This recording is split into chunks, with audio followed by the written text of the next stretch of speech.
Hi everyone, thanks for coming back for part 3. Okay, now I'm going to go over this table over here that reads USA, Babylon, split, rend, rent, and tear. And as I had stated earlier, I had started this table with just USA, Babylon, split. And as you can see, it came up with 31 matches, and it was still 31 matches when I added the extra terms. But I thought it was interesting the way this initial one came up, because the very first line that I noticed up here, I couldn't help but notice all these W's. And the way this reads is, I'll just go ahead and read it from here. It says, by the rivers of Babylon, there we sat down. Yea, we wept when we remembered Zion. And I just couldn't help but notice all the W's in the table. And it just reminded me of when Obama wrote on the beam in the Freedom Tower, we remember, we rebuild, we come back stronger. But over here it's saying, yea, we wept when we remembered Zion. And so that's how it reads on the very first line over here. And this table is also talking about the midst. And it's really interesting that the word cleave comes up in the matrix, and then, as I had stated earlier, I added these extra terms to the table, which were rend, rent, and tear, in addition to the word split. And then rent went right through the word split. And then over here it's talking about the rock, which is Jesus, and Jesus is represented by the Mount of Olives when it rents or splits in half, when Jesus steps foot on it. And then you also have the words tear and rend over here meshed in with each other, going through each other. And so I think that's most of the terms that come up. And so I'm going to go ahead and read this matrix. It says, who remembered us in our low estate, for his loving kindness endureth forever, and hath delivered us from our adversaries, for his loving kindness endureth forever, who giveth food to all flesh, for his loving kindness endureth forever. O give thanks unto the God of heaven, for his loving kindness endureth forever. Psalm 137. By the rivers of Babylon, there we sat down. Yea, we wept when we remembered Zion. Upon the willows in the midst thereof we hanged up our harps. For there they had led us captive, required of us songs, and they that wasted us required of us mirth, saying, sing us one of the songs of Zion. How shall we sing Jehovah's song in a foreign land? And then a foreign land was coming up right through the A in USA. If I forget thee, O Jerusalem, let my right hand forget her skill. Let my tongue cleave to the roof of my mouth. If I remember thee not, if I prefer not Jerusalem above my chief joy.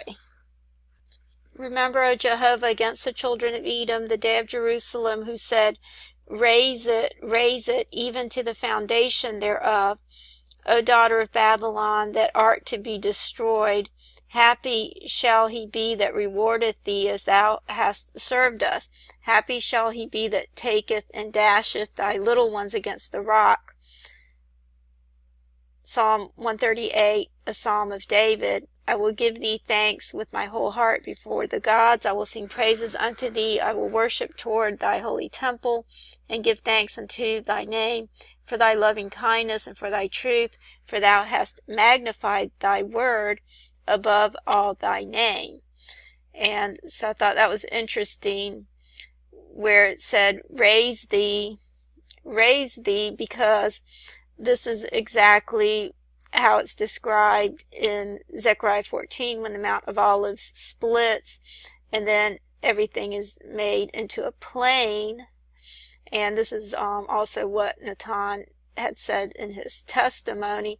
But I also thought it was interesting that right on top of the word rent, it says over here, even to the foundation.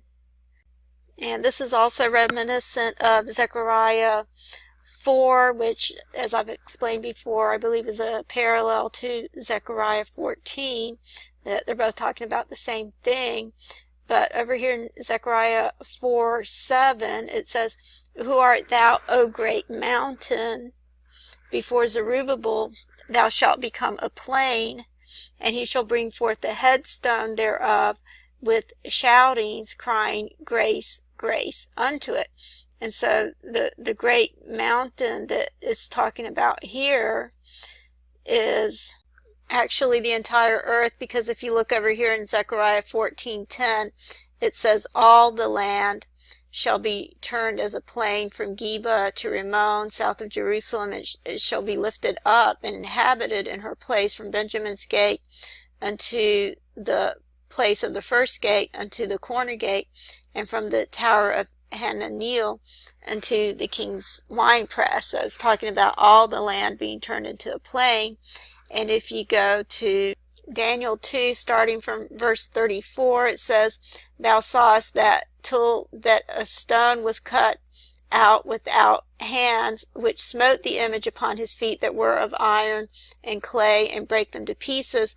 Then was the iron, the clay, the brass, the silver, and the gold broken into pieces together, and became like the chaff of the summer threshing floors. And the wind carried them away, that no place was found for them. And the stone that smote the image became a great mountain, and filled the whole earth." So it's the whole earth that's going to become a plain. And it's interesting that it's mentioning the summer threshing floors over here. And in Zechariah 4:7, it was in verse 7 that it talked about the great mountain becoming a plain. Okay, and I think that's all I had for this table, but I have a few more tables that I want to go over, and then I want to go over Acts 27:33, because like I said earlier, I believe there's a message hidden in this scripture over here that I want to talk about, and also want to go over some of the signs in the heavens. But I may have to continue with another video tomorrow, but I'm going to go ahead and go over the rest of these tables in this video. And I think I'm going to start with this one over here, because this is the first thing that I tried to put in. I tried to put in day, hour, no one knows. And as you can see, it came up with 7 matches. And it's interesting that this came up in the book of Joshua 4:14, which I've talked about how, or I did a video on how the number 14 alludes to the 144,000. And then this is actually an anagram of 144. And so I thought that was interesting how this came up. And I'll read that matrix in a minute, but it was also interesting that in this table you have a mention of the 10th day of the first month. So it comes up with 7 matches. This is year 7. It's alluding to the 144,000. It's in the book of Joshua, which is Jesus in the Old Testament. And it's coming up with this date in the table, which is the 10th day of the first month. And of course the eclipse that just took place a couple of days ago was 40 days before Yom Kippur, which is on the 10th day of the first month. So I don't know if it was a sign for Yom Kippur, or if this table is pointing to Yom Kippur. I personally think it could happen before then. No one knows the day or the hour, but I just thought I would see what would come up if I would put that in. And this is what came up. And then I added these other terms in it. Added the terms Jonah, sign, and sun, and those came up as well. And as you can see, it brought up more of the matrix. And so I'll read that matrix in a minute and go over that table. But the other table that I did was this one over here. And in this one I put day, hour, year, Yahweh, Yesh, Jesus, come. And this one came up in Matthew 17, verses 4 through 13. And this is where it talks about the transfiguration, is where it talks about in Matthew 17. And over here you have a mention of tabernacles, and it was in Deuteronomy 31 through 33. It was talking about the Feast of Tabernacles, so that may be another possible date as well. But of course it could be any day now. We don't know the day or the hour. But I'll go over this table as well. But I'll start with this one over here. And as you can see, you have the word sun coming up in the burgundy, days is in the green. You have the word hour in the pink. You have the words 3 in the blue. And then you have the word days was up here in the green. And in the lavender, you have the word no one. And then, and that might be 2 words, but I purposely ran it all together to see if it would come up that way.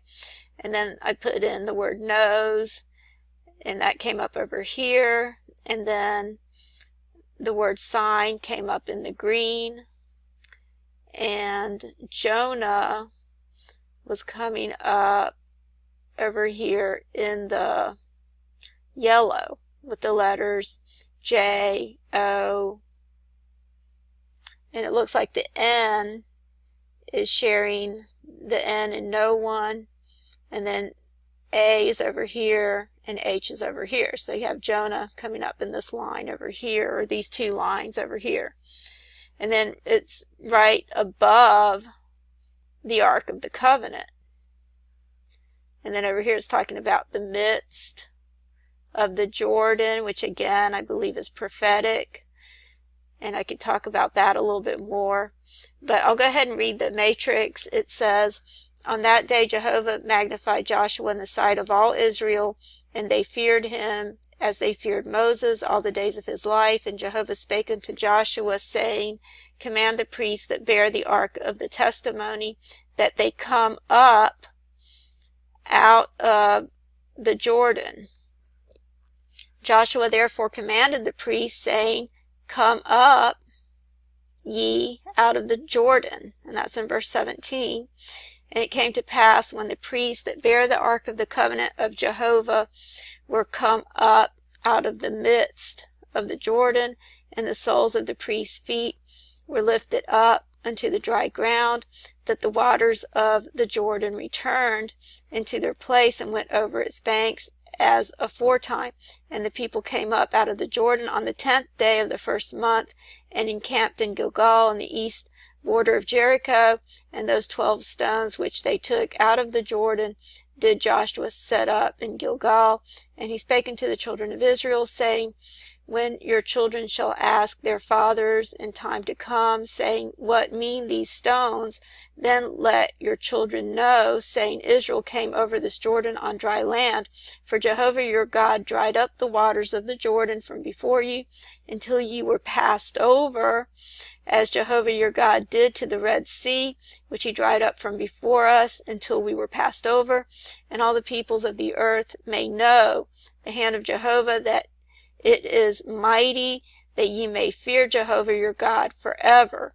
And it came to pass, when all the kings of the Amorites that were beyond the Jordan westward, and all the kings of the Canaanites that were by the sea, heard how that Jehovah dried up the waters of the Jordan from before the children of Israel, until we were passed over, that their heart melted, neither was their spirit in them any more, because of the children of Israel.